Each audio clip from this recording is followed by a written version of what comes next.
For more than 20 years, CTV has captured the moments that matter in our community. From our studios in St. Clair, you're watching Focus. Welcome to Focus. This is the Paul Dingaman weekly show, and not to confuse our listeners at home, I'm not Paul Dingaman. Tom Shorkey filling in today for Paul. We have four very exciting guests on Focus this afternoon. We'll have representatives from the Boy Scouts talking about their annual luncheon that's coming up, members of the Heritage Society in Marine City. We have the gentleman who has the 55-foot sailboat docked on the north wall of the Pine River that is going to be taking tours beginning very shortly. And our guests are going to be a couple of representatives from the St. Clair Theater Guild celebrating their 50th anniversary in the community. But first, we'd like to start with the Boy Scouts of America, and I'd like to welcome Sarah Tate, Joey Kane. Thank you. Thank you. Now, we're here today because you have your annual luncheon. Correct. When and where? It is Wednesday, June 21st at Seaway Terminal here in Port Huron. And what is the price if someone wants to go to the Boy Scout luncheon? Yeah, it's $125 to attend, and all the proceeds that we raise will benefit scouting right here in St. Clair and Santa Ana County. Well, and I think it's good to note that it's an annual luncheon. Mm-hmm. You bring in a guest speaker. Mm-hmm. It's an opportunity for members of our community and or businesses or service organizations to get involved and in one fell swoop do something for the Boy Scouts of America. Correct. Absolutely. Who's our guest speaker this year? Our guest speaker is Tim Lito. He is a St. Clair resident, St. Clair grad, and is now playing for the Tennessee Titans. So we're really excited to have him come back into the community. And he is actually a former Boy Scout, so that's just kind of icing on the cake for us to have someone in a celebrity status like that coming back and speaking for us. Well, and I think for our listeners in the community, most people are familiar with Tim Lito, graduate of St. Clair High, stellar football player in college, and he played for New Orleans Saints for a number of years. Right. And I think this is going to be his first year with the Tennessee Titans. Correct. But Tim also does many things for the community, comes back and does some football programs and does some other speaking for us. So I think his insight as a local community member who's gone on to bigger and better things to come back and share his expertise with the Boy Scouts of America. Yeah. Now, I think you told me earlier that it is $125 a ticket. Correct. And the event's going to be on the 21st of June at the Seaway Terminal, Right. 11:30. Yep, begins at 11:30, goes till 1 o'clock. Goes to 1 o'clock, so if people are at work, they'll have plenty of time to get back to the office or the shop. And did we talk about you could sponsor a table of 10? Your organization could do that? Yes, they can. Who do they contact if somebody says, you know what, I'd really like to do that, or I'd like to have my group involved? How do they get a hold of you? Yeah, for individual tickets or the business sponsorships, they can contact me directly, and they can contact me at 810-216-7002. Great, and I think our producers will run that number across the bottom of the screen for us. That'd be great. Boy Scouts of America. You know, everybody hears about Boy Scouts every now and then. Joey, obviously, you must have been a Boy Scout growing up. I actually was not. You were not. How does a man not. become the unit area director if he wasn't a Boy Scout to start with? I knew I wanted to get back into a nonprofit after I graduated. I ran a nonprofit as a volunteer during my days in college.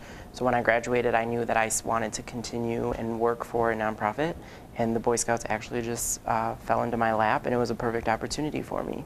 Great. What would, if parents had young children and they were thinking maybe they'd be interested in Boy Scouts, what's the single best reason you can tell us why somebody should be involved in scouting? The single best reason is because we help young boys develop the skills and that they'll need to become the young men and future leaders of America. And we all hear, every now and then we'll see something in the newspaper about somebody earns the Eagle Scout rank. Yeah. Give me a 30-second rendition of what it takes to be an Eagle Scout. Yeah, they have to do a project that's going to benefit somebody or an organization within the community. They have to get that project approved by a board of our volunteers, and then they can conduct the project, provide leadership to that project, and then they'll have to go forward the board of review after they complete the project to talk about what they learned, the benefits of their project, and then the board will decide if they are Eagle worthy. Now, is that being Eagle a rare thing, or how many young men achieve Eagle status in a typical year? Earning the Eagle rank is very rare. Nationally, it's 2%. Here in St. Clair and Sanilac County, 5% of our Boy Scouts earn Eagle a year. So we have right around 30 Eagle Scouts a year. And that is a significant thing. I have noticed on resumes when these young men are applying to college or business that that is a significant achievement. Yep. Sarah, from your angle, I won't ask you if you were a Boy Scout. No, I was a Girl Scout and a Girl Scout leader. Oh, there you go. There you go. Now, your role is more facilitator, organizer of events such as this. What's the trickiest part about putting together a luncheon for 500 people with a guest speaker? Probably the hardest thing is getting people to respond back to you. You know, we have people that attend year after year, and it's just rallying them to come back again and to continue to support the Boy Scouts for all the same reasons. They're all great reasons, but there's a lot of nonprofits in the community and a lot of people raising money, so that is probably one of the most difficult things to do, is to continue to keep those people coming back and keep interested in the organization and wanting to support it. All right, so we want to make sure that everybody in our Channel 6 viewing area understands this. The 13th annual Boy Scout Luncheon is going to be held on June 21st. Correct. Seaway Terminal. Yep. Individual tickets, $125. Yep. Groups can sponsor a table of 10. The proceeds from this luncheon support scouting in Sanilac and St. Clair County. So this has got to be a major fundraiser for you. Absolutely. And we're all kind of honored in the community that your guest speaker this year is Tim Lolito, St. Clair High grad, probably more famously known as a offensive lineman for the Tennessee Titans in the NFL. Yep. Sarah, Joey, thanks a lot for visiting us on Focus, and I wish you well with your luncheon next week.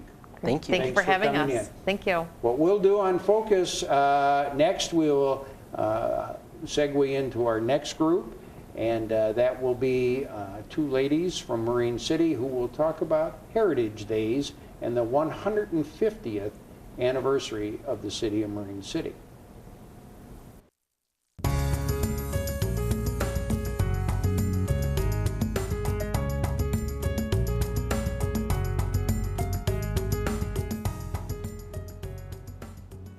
Welcome back to Focus. I'm your host for today's show, Tom Shorkey.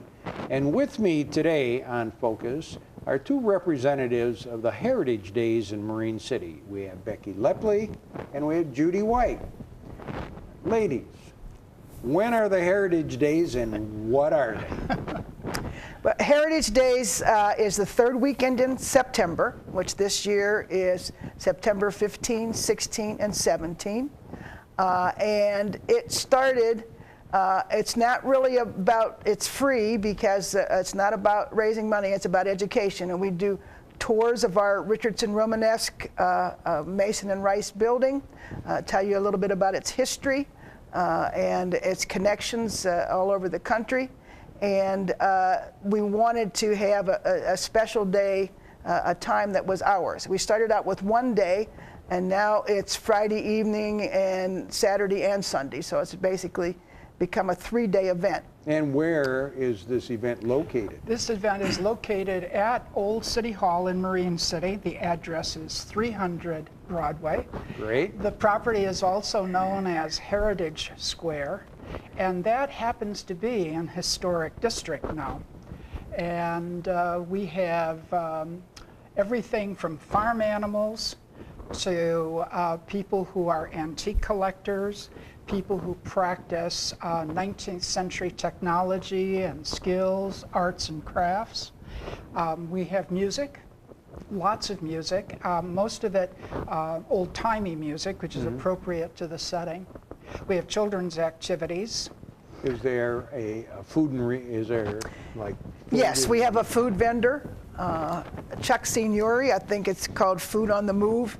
He's been around all the different events around here, but he lives 3 houses from the site and does a wonderful job. And he tries to have food that they would have had back in the 1800s, turn of the century, which surprisingly a lot we're still eating: hot dogs, potato salad.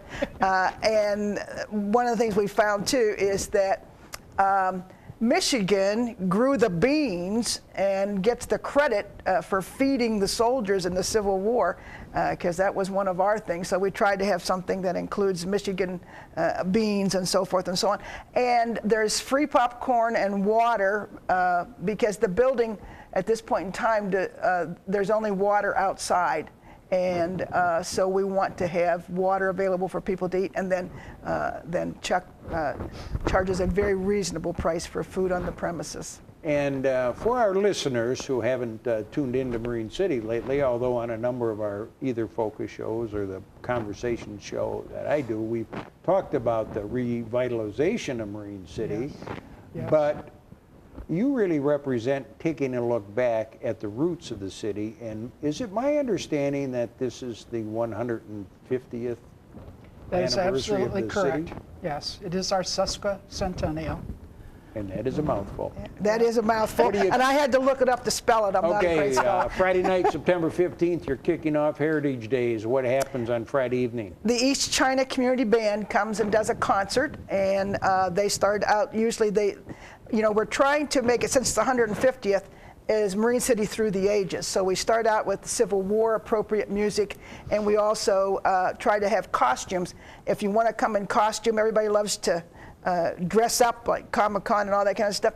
What we're trying to have is people in costumes through the ages, from the Civil War through the turn of the century, through First World War, through flappers, through Depression, Second World War, whatever era, 1950s, poodle skirt, spit curls, and all that kind of stuff. Whatever era in our history, if you could come in costume. Well, then I think you better tell our listeners at home, because I'm not sure this is just your regular garb for when you're going downtown Marine City to get an ice cream cone. So what are we representing here today? No, go ahead. Well, I'm just a 19th century grandma, I suppose. I should be in the kitchen making biscuits, but that's me. Yeah. And what? And one other thing, with the retirement of the traveling circus, our history is having circuses. I can remember them coming here. I've been in Marine City since 1988, and we still had the circus come in the parking lot out at where Kmart is, and vendors and carnies and maritime days. We've always had those, and one of the symbols, of course, of carnivals and the circus is the clown. And this is, I'm a mime clown, and I did not wear all my makeup because if I have it all on, I'm not allowed to talk.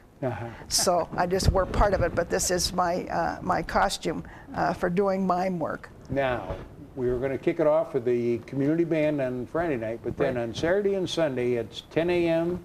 to 6 p.m. It's Correct. outside. It's all around the grounds of the historic City Hall. Exactly. Then, and you'll have your vendors. Like, what's the approximate number of different vendors that you would? We don't really know the answer to that. This is the first time to have vendors, per se. And so we are reaching out to the community at large to invite people to come and be vendors.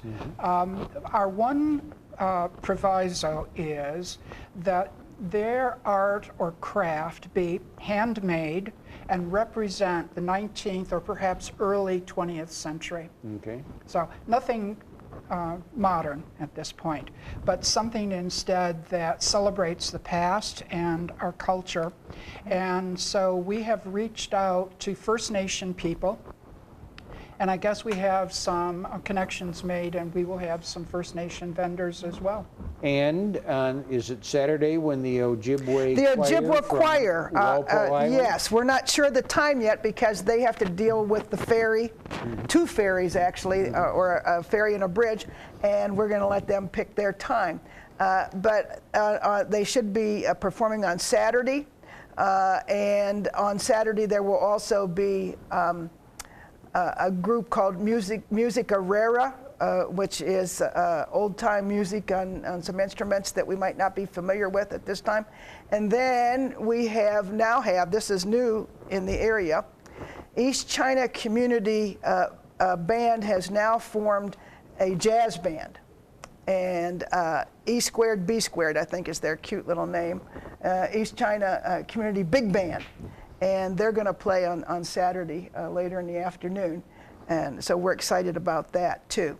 And the one thing that's really exciting and important is at 4 o'clock on Sunday, which would be the 17th, we're going to have a service, and we're going to have bagpipers and drummers and so forth and so on to honor the Marine City Police Department, past, present, Marine City Fire Authority, the DPW, our staff, our elected officials, and at that point in time we're going to unveil the plaque for identifying.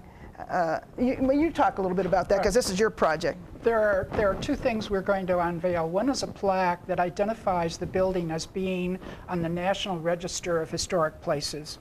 It has been on that register since 1982, but no sign has ever been put up to let the general public know that. And I think that's a really important piece of information for people to have about how important that building is. The second sign, and it's a much larger bronze sign, identifies Heritage Square as an historic district. Great. So those two signs are going to be put up or attached to the building probably late August, but we're going to keep them shrouded until this ceremony that Becky's talking about. And that ceremony is going to celebrate city workers who very rarely get any kind of recognition for the work and the dedication that they put in for City Hall. Dedicating the signs and recognizing these rather important people in the life of Marine City. It sounds like great. Are your bagpipers coming across on the ferry also? No, they're not. They're from this side. Okay. And it's funny because one of my things that I do is a police chaplain as I travel around and do services around the state. In fact, went clear down to Missouri for one, but you get to find out the really good bagpipers, and I ran into a couple of them, and they're going to come and do the service for us, and I'm excited about that. And it's really important, I think, to honor these people. Nobody sees, like all the cities around here, nobody sees how many people it takes to run the city. They have no idea, They think all they're concerned about is their end of it, which is the taxes. But you need to come and see. We're going to do Heritage Days in Marine City. Yes. Absolutely. Kicking off Friday night, September 15th, the community band, and then Saturday and Sunday. We're going to have the Walpole Island Ojibwe Choir at some point. We're going to have a presentation honoring city employees on Sunday as a culminating event. Yes. We're going to reveal a couple of plaques. Indeed. And even though our time is almost up, what year was the City Hall originally constructed? 1884. 1884. It was designed in 83. And that's when the contract, actually, let me take that back. It was early 1884 when DeWitt Mason signed the contract with city political representatives, I guess the mayor at that point. Well, we'll have to have both of you back someday, and we'll just talk about the City Hall. Oh, absolutely. Today, You get me we want our rolling. listeners at home to circle that second weekend or so in September for Heritage Days in Marine City. Yep. Judy White, Becky Lepley, thanks for being our guests on Focus. And we'll come back shortly, and we're going to talk about that big sailboat that's on the north wall of the Pine River here shortly, and what that owner has in store for our community. Thanks for watching Focus.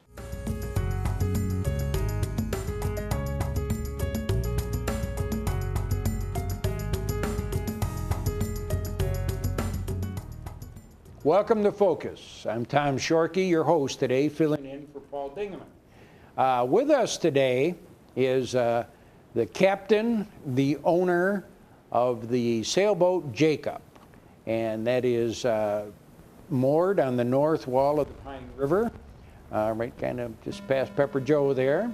And our owner is Andrew Sadak, and he is bringing a different and new approach to entertaining in St. Clair.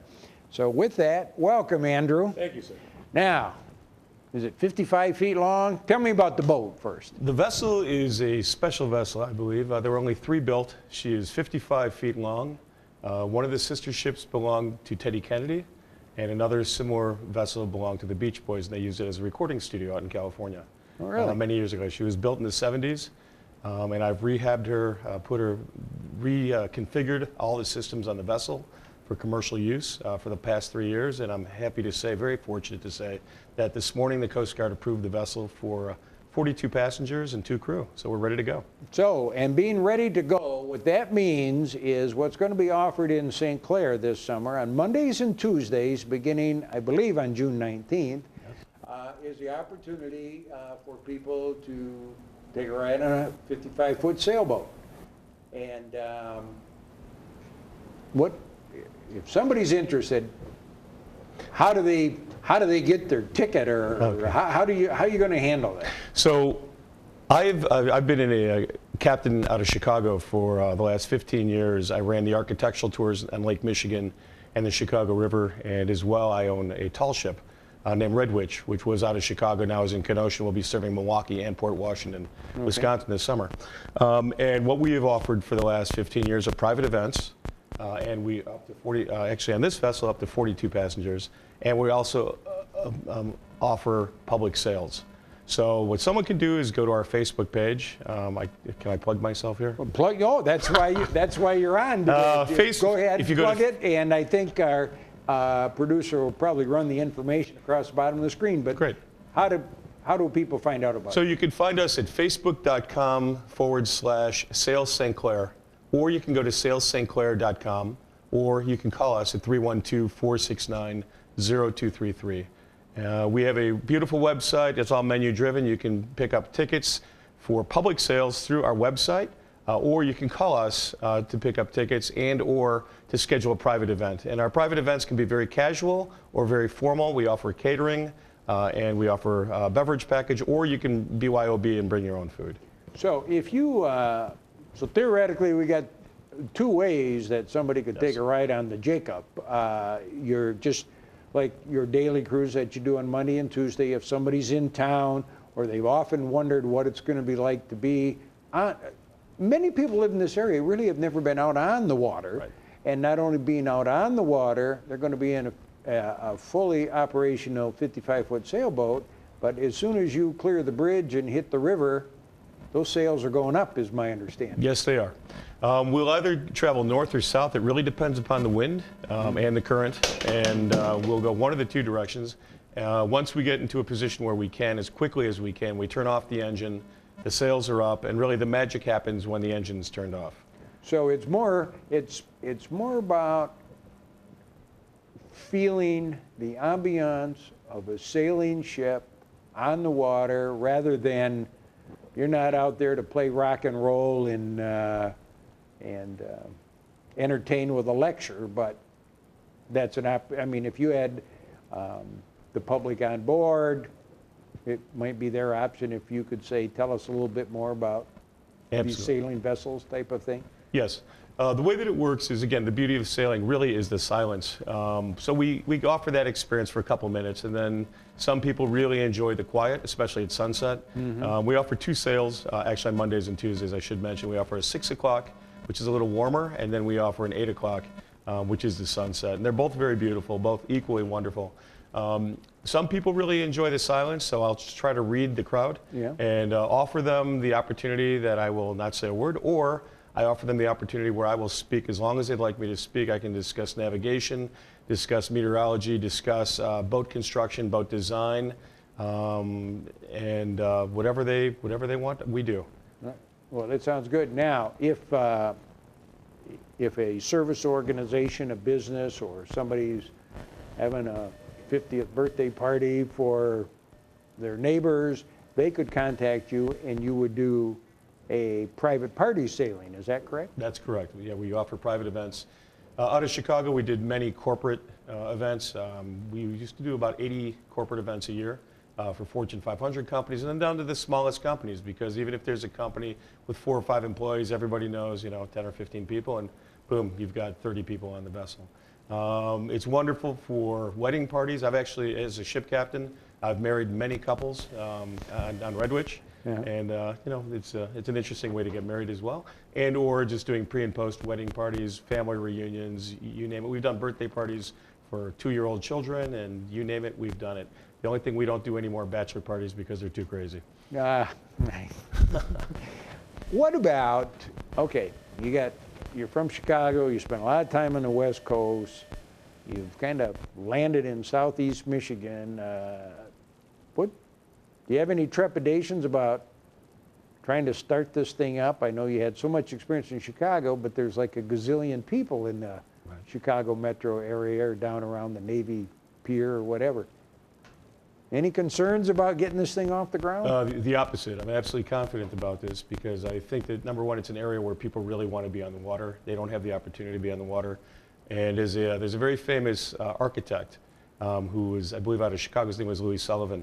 He used to say, Ed Weiss, and Weiss used to say that water is a magnet. Just build it near the water or have it near water, people will show up. And I think it's a wonderful opportunity for people to get on the beautiful St. Clair River. It's a very interesting body of water. It's very different than anything that I've actually been on. I learned how to sail in San Francisco, on the Pacific Ocean in San Francisco Bay.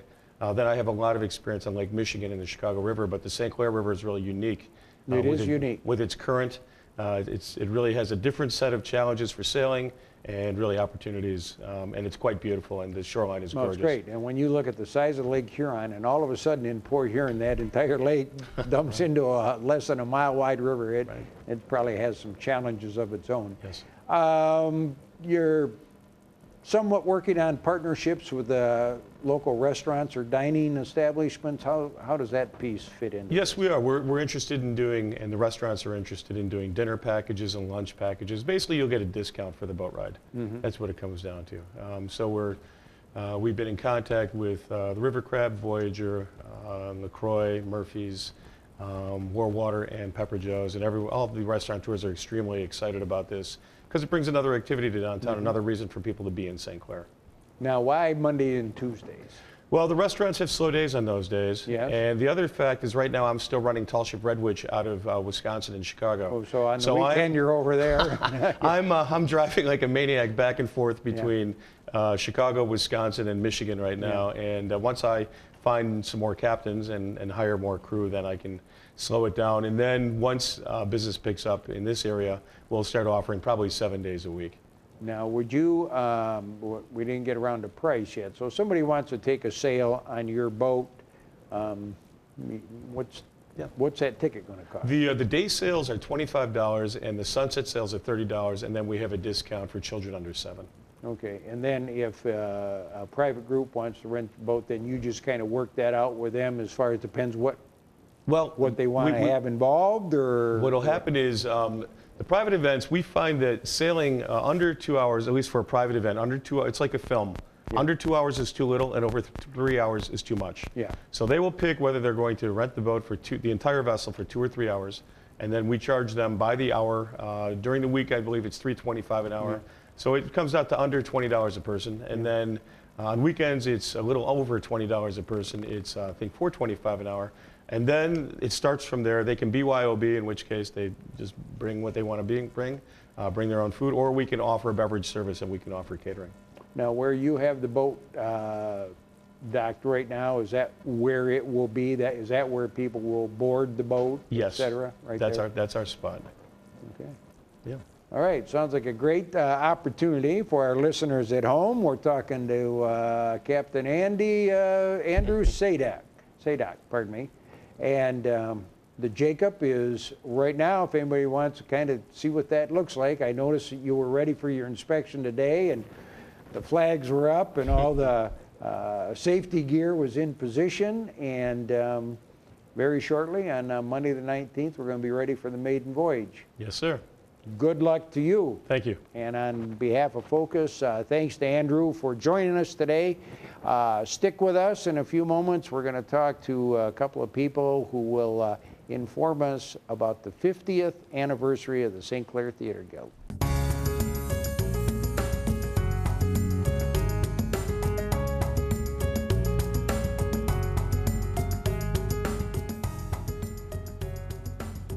Welcome to Focus. I'm Tom Shorkey, your host for today's program. And with us today are a couple long-standing members of the St. Clair community, and they're going to discuss with us, which is unbelievable to most of us who have been familiar with this organization.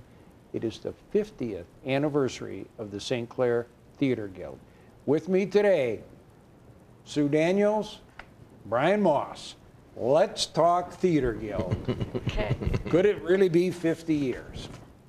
It seems like yesterday, but it's been 50 Now, where years. did you, 50 years, so it kick-started in 1967. Correct. But you guys both weren't around at that. When did you get on He board? was involved first, and he can explain to you how the actual theater part got started. How did it start, Brian? Well, it started actually by, there was a group in town called the Music Study Club, and they would do little programs in home, and they'd get people from the local church choirs or whatever to do these little vignettes and stuff.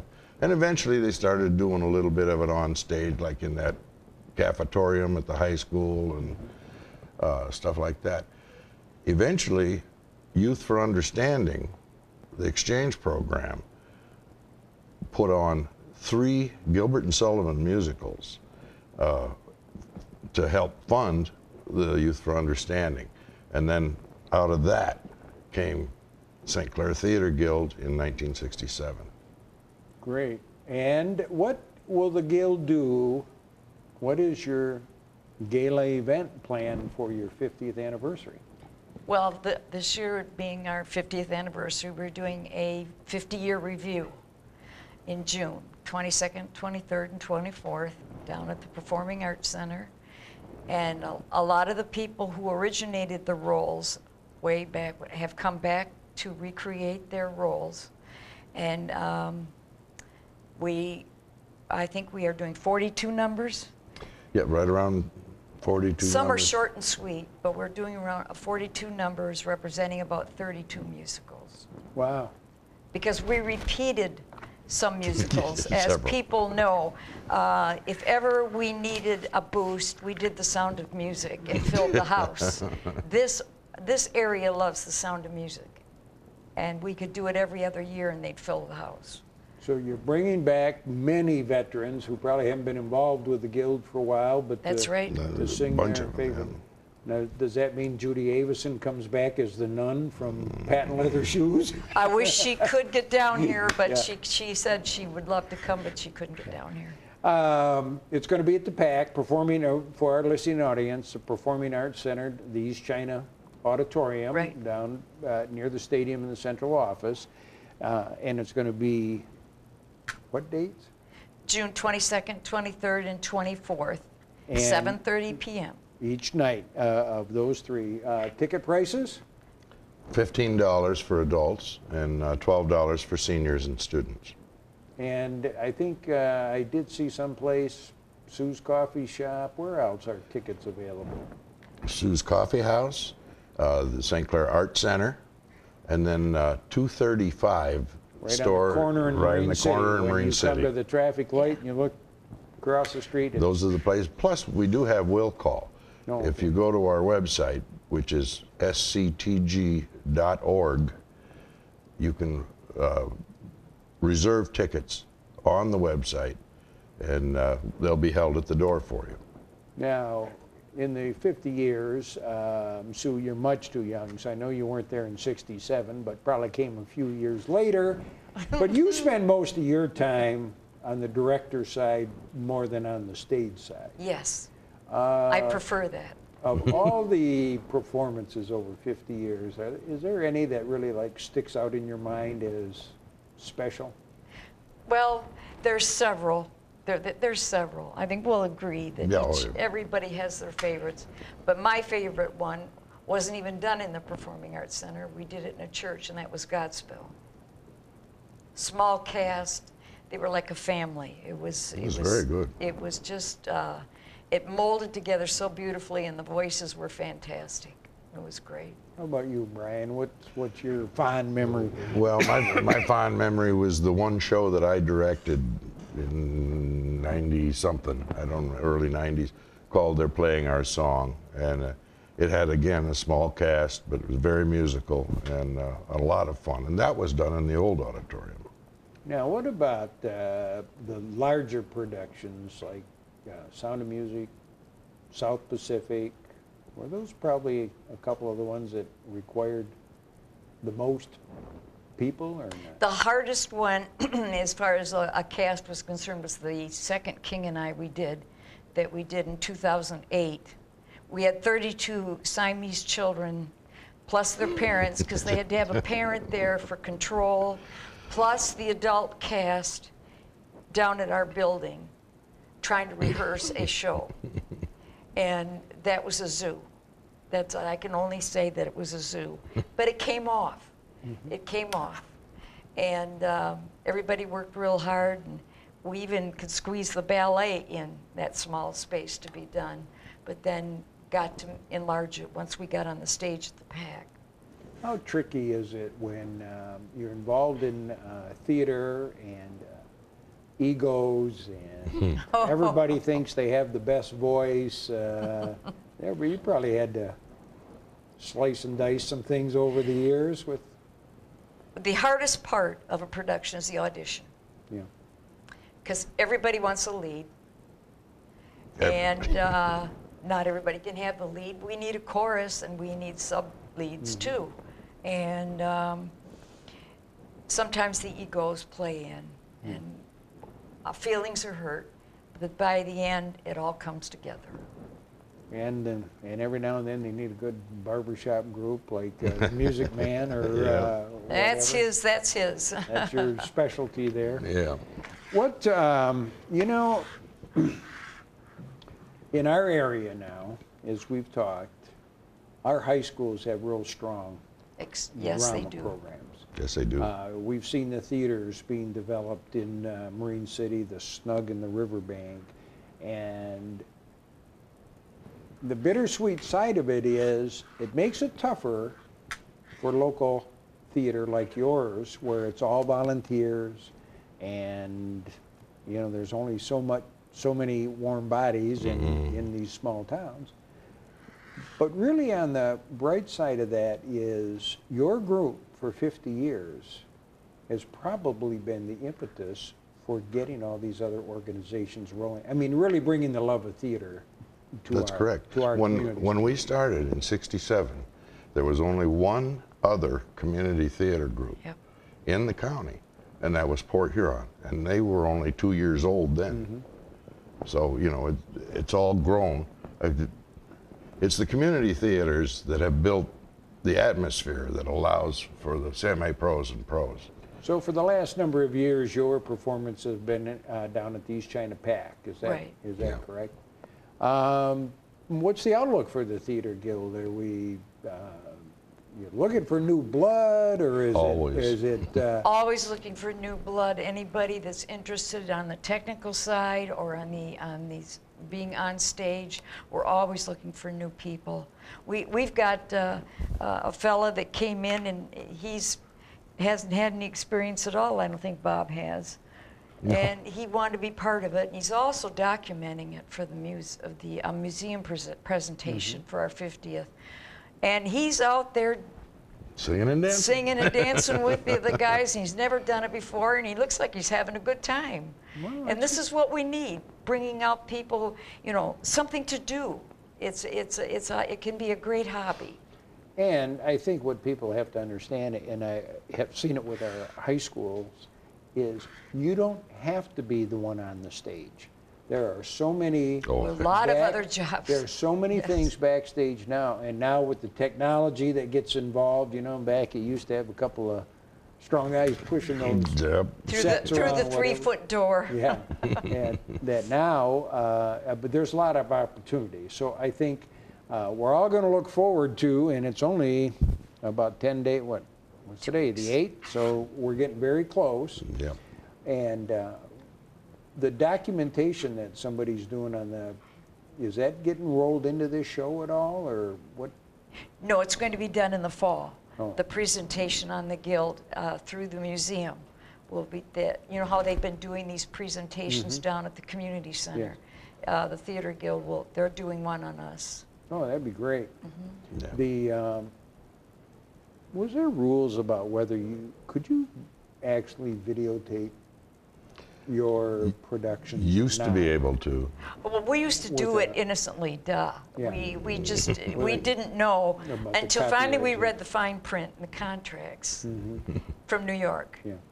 And some will allow you to pay $200 and videotape, and it must say on the outside cover for cast perusal only. Yeah, we And can't do them to so in sell. other words, then the Yeah. cast can get a copy, because that's usually who gets them. We can't sell them at the door, you know, out in the lobby. What does it cost to get the say you want to do $4,000. $4,000 for the $4,000. for the right just to put on a show. New York makes money off of. How does the Theater Guild make money? Do your ticket sales cover your? Well, not completely. You know, we have patrons. We've had very generous people in the donors. community that have helped us out over 50 years. Yeah. So we're nonprofit, so we don't have to make money, but it's nice when we do. Well, because there are expenses involved. Oh, yeah. Costuming and everything else. Well, we do have the scholarship. Then you can explain that better. Yeah, back in was it the 90s? I can't remember the date it started, but we started a scholarship program in memory of John and Avis Cobb, who were very involved with us early on.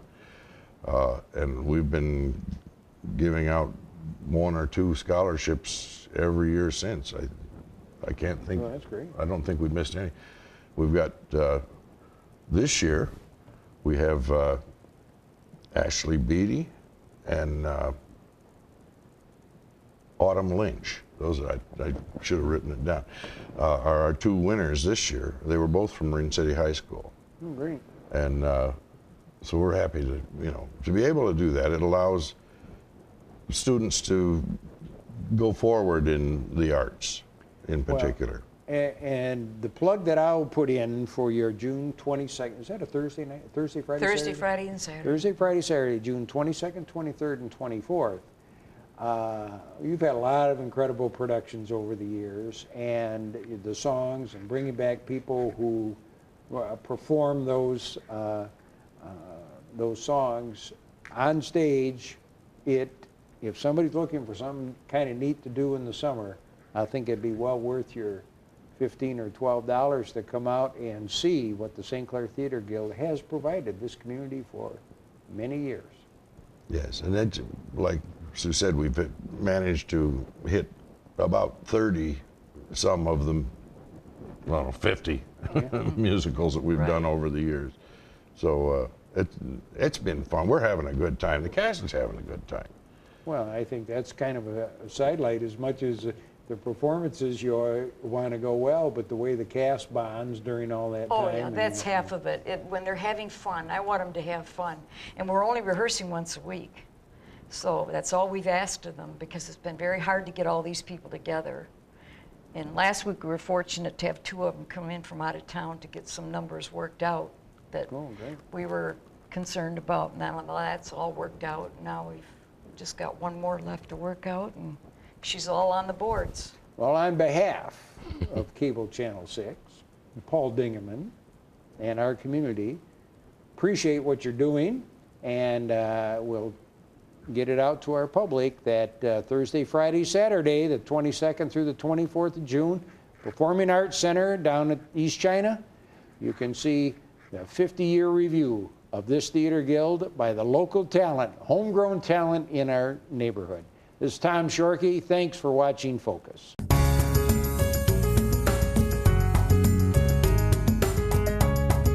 Thanks for watching Focus. Focus is produced at the CTV Community Television Studios in St. Clair. For over 20 years, CTV has captured the moments that matter to our community.